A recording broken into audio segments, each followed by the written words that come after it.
돌이켜보면 모든 것이 감사할 따름입니다.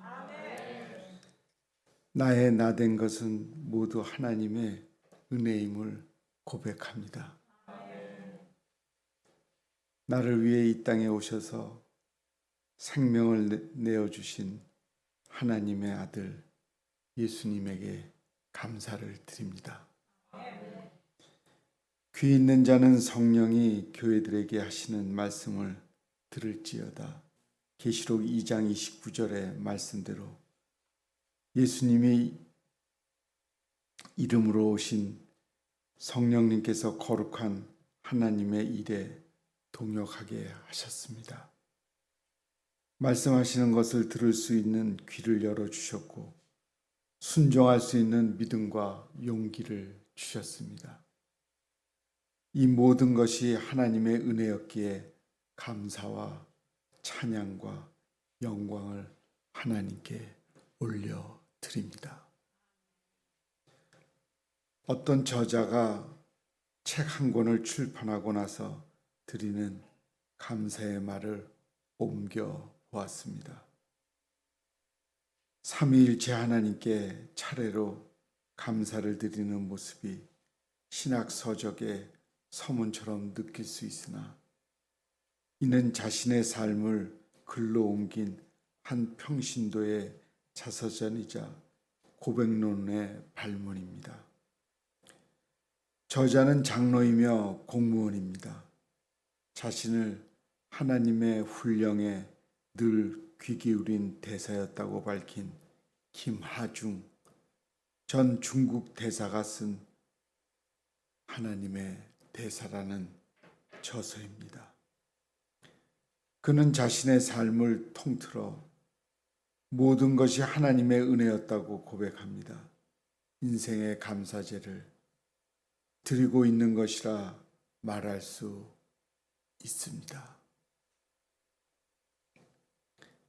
하나님은 즐겁게 드리는 자를 사랑한다고 말씀하십니다. 하나님께 많이 드리려고만 하지 말고 즐겨 드리도록 합시다. 하는 일이 즐거워야 진실한 헌신이 됩니다. 세상의 일도 즐겁게 하십시오.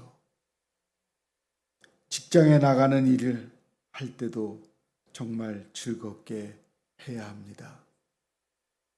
완벽하게 못해도 괜찮으니 먼저 즐겁게 하십시오. 매사에 즐거움을 느끼지 못하고 세상을 비관하여 괴로워하는 병이 우울증입니다. 우울증은 폐쇄적인 사람들에게만 나타난다고 생각하면 안 됩니다. 전문가에 의하면 우울증은 심리적으로 모든 일에 완벽한 일을 가하려는 사람이나 명예와 같은 의미 있는 것을 상실한 경우 증세가 나타난다고 합니다. 그리스도인들도 우울증에 시달립니다. 칼뱅, 루터, 웨슬리, 그리고 스펄전 목사도 우울증을 앓은 경험이 있습니다. 물론 이들이 신앙으로 치유된 것은 의미 있는 일입니다. 물질을 두고 우울해서는 안 됩니다. 돈이 하나님께서 주신 하나님의 영을 사로잡을 수는 없습니다. 하나님 앞에 드리는 이 일을 감사하고 즐겁게 하십시오. 이는 씨를 뿌리는 것과 같아서 농부가 마치 그 씨앗이 싹틈을 생각하기도 전에 훨씬 더 큰 결실을 보듯이 우리의 생각보다도 더 놀랍게 하나님께서 친히 채워놓으신다는 사실을 확인해야 합니다. 즐겁게 드리는 사람은 항상 모든 것이 넉넉하다고 하십니다. 자연히 모든 착한 일이 넘치게 됩니다. 즐거운 헌금은 넉넉하여 넘치는 생활을 약속합니다. 이것이 하나님의 법칙입니다. 하나님은 가난한 자를 구제하면 의가 영원할 것이라고 말씀하십니다. 남을 위한 구제, 헌금의 즐거움을 아울러 갖도록 성경은 말씀합니다. 하나님께서는 가난한 자를 위해 헌금하는 자에게 복을 주셔서 그가 늘 구제할 것이 있도록 채워주시며 남에게 사랑을 미치게 한다고 하셨습니다.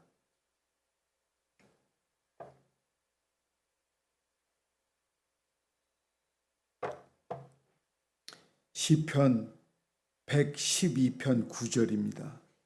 그가 재물을 흩어 빈궁한 자들에게 주었으니 그의 의가 영구히 있고 그의 뿔이 영광 중에 들리리로다. 카라일의 이야기입니다. 그가 대성하여 사람들 앞에 섰을 때 가장 행복했던 순간이 언제였는가를 묻는 질문에 그는 어렸을 적을 이야기했습니다. 한 거지가 자기 집에 구걸하러 왔는데 부모는 외출하고 혼자만 남아 있었습니다. 그는 거지를 불쌍히 여겨 그냥 돌려보내지 않으려고 자기 저금통을 깨어 모든 돈을 그에게 주었습니다. 그 후에도 그때처럼 기뻤을 때는 다시 없었다고 합니다. 남에게 주는 첫 경험, 그것이 가장 큰 행복의 순간이었습니다. 하나님은 감사하며 내는 헌금이 영광을 돌리는 것이라고 말씀합니다. 하나님께서는 세상을 창조하시고 인간에게 영을 주셔서 짐승과 다르게 만드셨습니다. 그 인간이 죄의 길로 들어서자 아들을 보내셔서 대신 죽게 하시고 구원을 이루어 주셨습니다. 그리고 계속해서 넉넉하여 넘치는 생활을 하게 하십니다. 적절한 햇빛과 비바람을 주셔서 곡식이 익고 열매가 열리게 하셨습니다. 감사의 조건이 이만하면 충분하지 않은가요? 앞에서 소개한 하나님의 대사에서 김 대사가 난징에서 만났던 한 선교사의 기도문과 돈을 준 이야기가 있습니다. 처음 만난 사람에게 많은 돈을 주는 것이 아까워 봉투를 2개로 나누었다고 합니다. 그러나 기도문을 전하고 난 다음에 성령님으로부터 다 주라는 말씀을 들었습니다. 그 뒤에 들었던 소식은 이렇습니다. 봉투에 $100짜리가 많이 들어있는데 그날 각자 교회에서 모인 교회 지도자들의 숫자와 집회의 개수가 놀랍게도 똑같았습니다. 그들은 하나님께서 김대사를 통해 모임에 불을 지피시려는 것을 확신했습니다. 그 돈은 아마 놀라운 일에 사용되어 하나님께 영광을 돌리게 되었을 것이라 믿습니다. 해마다 추수감사절이 오면 우리 인생을 향하신 하나님의 크신 사랑을 생각하지 않을 수 없습니다. 풍요로운 결실을 통해 그 사랑이 넉넉하게 가슴에 전달됩니다. 하나님께서는 이 모든 것을 우리에게 거저 주신 후 감사하는 사람이 너무 적은 것을 안타깝게 여기십니다. 감사하라는 것을 잘못 생각하여 물질을 바치고 그에 상응하는 복을 얻는 일로 오해하는 사람이 많이 있습니다. 기도하는 대사는 자신의 책 에필로그에 이런 말을 썼습니다. 많은 크리스천들이 자신의 성공과 이익만을 구하고 있습니다. 또한 많은 교회들이 하나님의 뜻이 아닌 사람의 영광만을 바라고 있습니다. 예수님께서 제일 싫어하는 것이 교회를 비즈니스 장소로 만드는 것인데 오늘날 교회는 비즈니스 장소처럼 보입니다.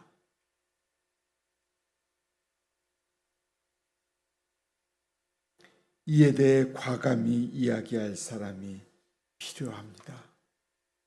하나님과 사람들 사이에 비즈니스 차원에서 감사절이 있는 것이 아닙니다. 하나님께서 모든 은혜를 넘치게 하셨으므로 우리도 많은 감사로 말미암아 넘치게 하기 위한 날이 바로 오늘입니다. 추수감사절을 인생의 감사제로 승화시켜 우리의 삶에 주신 모든 것들을 감사하는 기회로 삼아야 합니다. 그로 인해 하나님께 진정으로 감사하는 삶으로 드려지는 추수감사절이 되어야 합니다. 저에게 추수감사절은 하나님께 진실로 감사해야 할 많은 일들이 생각나게 합니다. 저에게 찾아온 병으로 인한 장애가 온 일들을 무엇이라고 고백할지 매우 힘들었던 시간이었습니다. 그러나 하나님은 저를 다시 일어나 사랑하는 성도들에게 복음을 전할 수 있도록 은총을 베풀어 주셨습니다.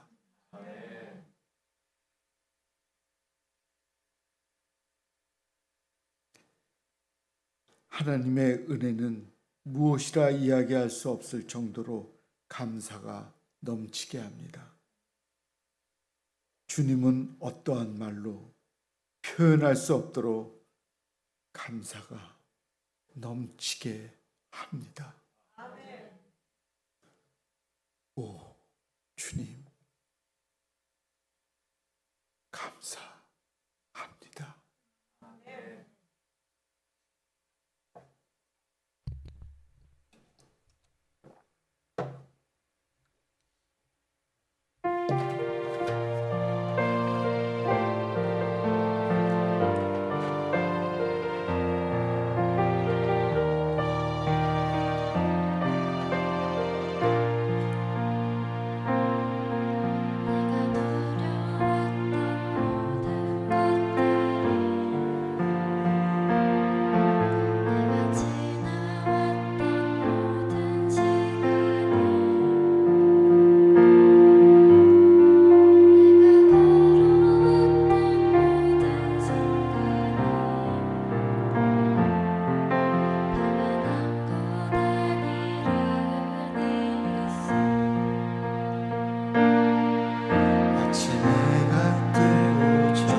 한없는 은혜 내 삶에 당연한 것 하나도 없었던 것을 모든 것이 은혜였소. 견뎌왔던 모든 것들이 내가 지나왔던 모든 시간이 내가 걸어왔던 모든 순간이 당연한 것 아니라 은혜였어. 아침해가 뜨고 저녁에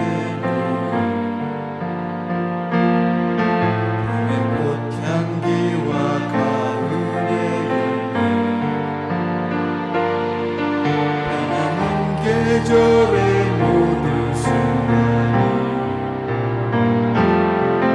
당연한 것 아니라 은혜였어. 모든 것이 은혜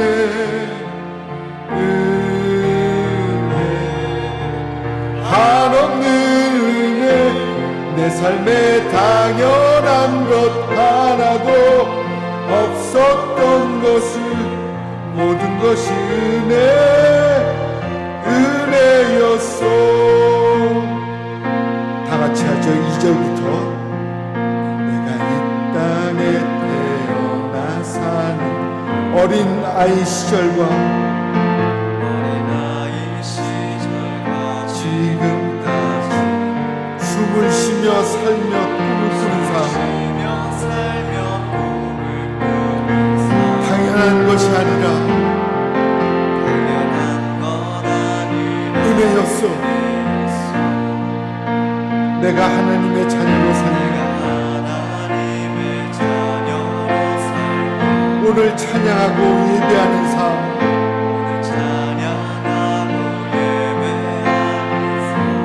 복음을 전할 수 있는 축복이 당연한 것이 아니라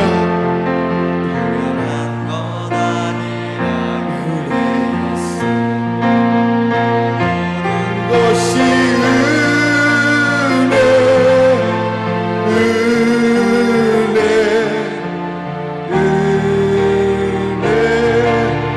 한없는 은혜 내 삶에 당연한 것 하나도 없었던 것을 모든 것이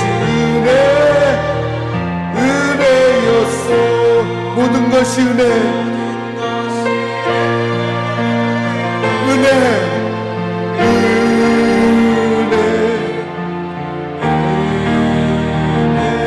한없는 은혜 내 삶에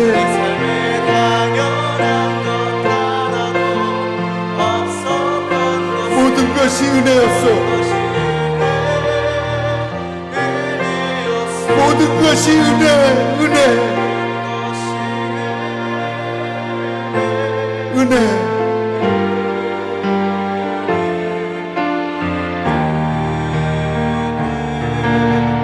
한없는 은혜 내 삶에 당연한 것 하나도 없었던 것을 모든 것이 은혜였소. 기도하겠습니다. 하나님, 우리는 다 말로 다 할 수 없는 은혜를 받았습니다. 그러기에 하나님의 거룩한 아들, 딸들이 됐습니다. 그 은혜를 잊지 않고 항상 가슴에 새기며 살게 하옵소서. 예수님의 이름으로 기도합니다. 아멘.